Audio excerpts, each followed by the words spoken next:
జనసేన రౌడీల అరాచకాలు పరాకాష్ఠకు చేరాయి. ఆటవిక రాజ్యంలో ఉన్నామా అన్నట్లుగా రెచ్చిపోతున్నారు.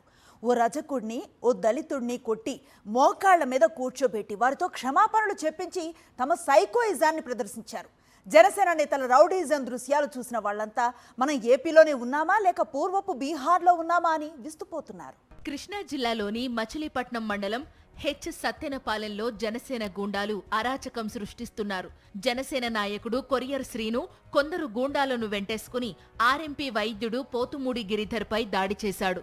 కొద్ది రోజుల కిందట ఓ యూట్యూబ్ ఛానల్లో తన అభిప్రాయాలను పంచుకోవడమే గిరిధర్ చేసిన పాపం.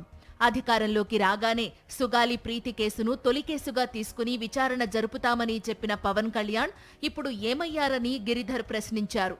అలా ఆయన ప్రశ్నించడానికి తమ పార్టీ పుట్టిందని చెప్పుకునే నేతల ఆగ్రహానికి కారణమైంది.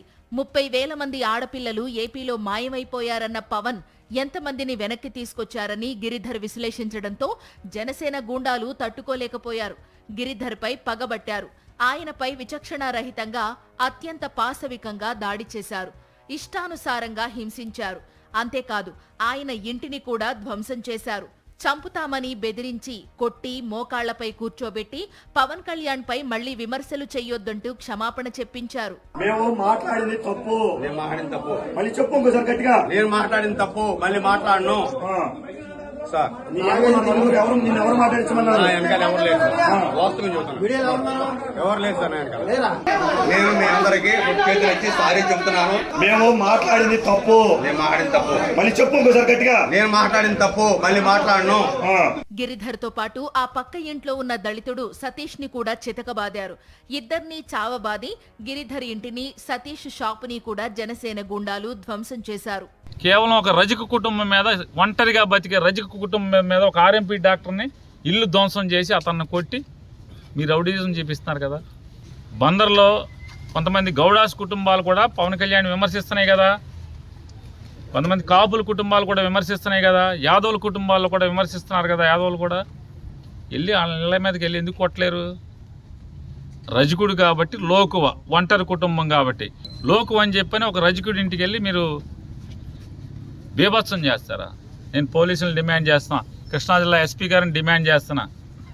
ఇదే రకంగా మీరు జనసేన ముసుగులో ఉన్నటువంటి రౌడీల్ని విచ్చలవిడిగా వదిలేస్తే, మీరు పోలీసులు కంట్రోల్ చేయలేకపోతే ఖచ్చితంగా భవిష్యత్తులో ఇవన్నీ కూడా మర్డర్లకు దారి ఏం చేస్తారు? ఆత్మరక్షణలో ఏం చేయగలరు? పోలీసు ఇట్లా రౌడీల్ని కంట్రోల్ చేయలేకపోతే, బందర్లో గూండాయిజాన్ని కంట్రోల్ చేయలేకపోతే ప్రజలు ఏం చేస్తారు? ఎవడ ఆత్మరక్షణ అది చేసుకోవాలి కదా, ప్రాణ రక్షణ చేసుకోవాలి కదా. జనసేన గుండాలు ఇంత దారుణంగా దాడి చేసిన పాశవిక దృశ్యాలు, మోకాళ్లపై కూర్చోబెట్టి బీసీ వ్యక్తి గిరిధర్ తో క్షమాపణ చెప్పించిన వీడియోలు చూసిన వారంతా విస్తుపోతున్నారు. తాలిబన్ల రాజ్యాన్ని తలపించేలా జనసేన నేతలు వ్యవహరించారనే విమర్శలు వెల్లువెత్తుతున్నాయి. మరి ఇదే పవన్ కళ్యాణ్ గారికి ఓ చిన్నపాటి సూచన ఏమిటంటే, ఆయన ఎన్నో సందర్భాల్లో చెప్పారు నేను చాలా పుస్తకాలు చదివానని చెప్పని. ఆయనకి నేను చెప్పేది, మీరు ఇప్పుడున్న పరిస్థితుల్లో చదవాల్సినటువంటి అత్యవసరమైన పుస్తకం ఏది ఉందంటే అదే రాజ్యాంగం. మీరు చదవండి. మీరు చదివితే ఆ రాజ్యాంగంలో ఇలాంటివి చేయమని ఎక్కడన్నా ఉందా?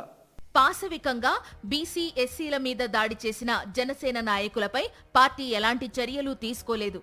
పవన్ దగ్గర నుంచి స్పందన లేదు.